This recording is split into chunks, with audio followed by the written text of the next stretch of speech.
Greetings. Today we're going to try talking about 3 different types of variations, and we're going to talk about different vocab that will kind of trigger you to know which one we're going to be using, and then all of them follow the exact same process. You'll notice step 1 in all of these, we're going to be solving for k. That represents our constant. I know what you're thinking. That word starts with a C. I don't know. It's represented by k today though, okay? So we're going to find k first, and then use that with new info to solve for what we don't have. So first up on the docket, direct variation. The equation there, the parent is y equals k times x. So the k is always going to be the same and the x and y are changing constantly. So this kind of looks a lot like slope-intercept because it will have a constant rate of change and it is forming a linear equation. But it'll tell you, here's the vocab you want to listen for. Y varies directly as x. If you hear that, you know you're using direct variation in this formula. Now here's the scenario they give you. If y equals 3 when x equals 6, find x when y is 3 over 2. So here we go. Scenario 1, solve for k. They just told you a y and an x value, so I'm going to plug it in. I know that y is 3. I do not know k, but I know x is 6. Isn't this easy? It's cake. All you're doing is solving for k. Divide both sides by 6. Reduce. You have to do that or I will fight you. 1/2 equals k. Mathematically fight you. So we know what k is equal to. Now we use that for scenario 2.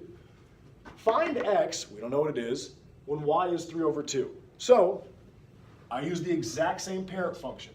If y is 3 over 2, I now know that k, which represents constant, which means that will never change, is 1/2. I do not know x. Again, a one-step algebra problem. If I'm multiplying by 1/2, how do I undo that? The answer was multiply by 2. You're left with just x. Oh, shadaisy. Answer is 3. Plain and simple.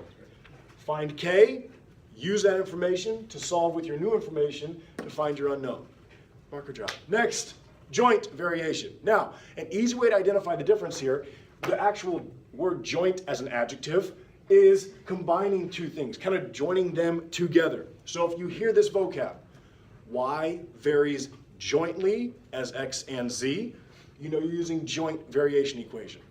If you remember how to do this, you should, it was a minute ago, we can do the same thing now.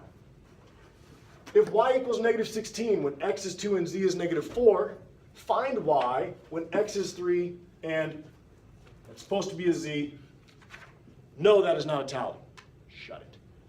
Z is 6. So let's do the same scenario. Solve for k first. They tell me y is -16. I do not know k. X is 2. Z is -4. Come on now. That's easy. -16 equals -8k. If you don't know this, you probably shouldn't be watching. K is 2. Plain and simple. Now, I use that information with my joint variation equation, ooh, little rhyme, and you solve for what you don't know. This one's actually really nice. The only one you don't know is y. Everything else, k is 2, x is 3, z is 6. Loaded right side, just multiply. 2, 3, 6, 36.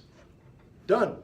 It's easy if you know which equation to use and have the patience to rock scenario 1, use it to go to scenario 2. 2 for 2, get it. Last one, inverse. Okay, this one's a dead giveaway.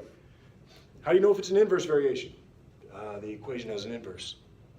Pretty simple. And the vocab you're looking for here is y varies inversely as x. You hear that, you'll be going right to the inverse equation. Oh, this looks familiar, because it's the same thing. Solve for k with what they give you for scenario 1. Use that information to help you solve the unknown in scenario 2. I use my equation. They tell me if y is -3 when x is 5, find x when y is 7. So I know that in my first scenario, y is -3. I do not know k, but I know x is 5.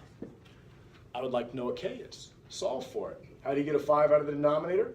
You multiply by it. Lo and behold, -15 is k. Same process every time, it's just using a different equation. Use the k with your limited information to solve for the only unknown in scenario 2.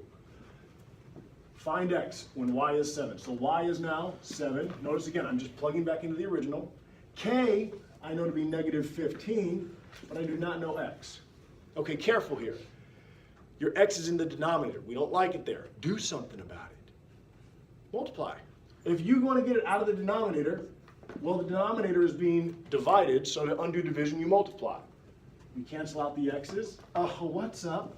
7x equals negative 15. We're one step away, divide by 7. But it's a fraction. I might be wrong. Shut up. You're right. You had all your steps to follow. You can put it as negative 15 over 7, or go ahead and throw a mixed number, negative 2 and 1/7. Can you still see that? Yes, you can. Score. 3 for 3. Hopefully that helps. 3 different types of variation: direct, joint, inverse,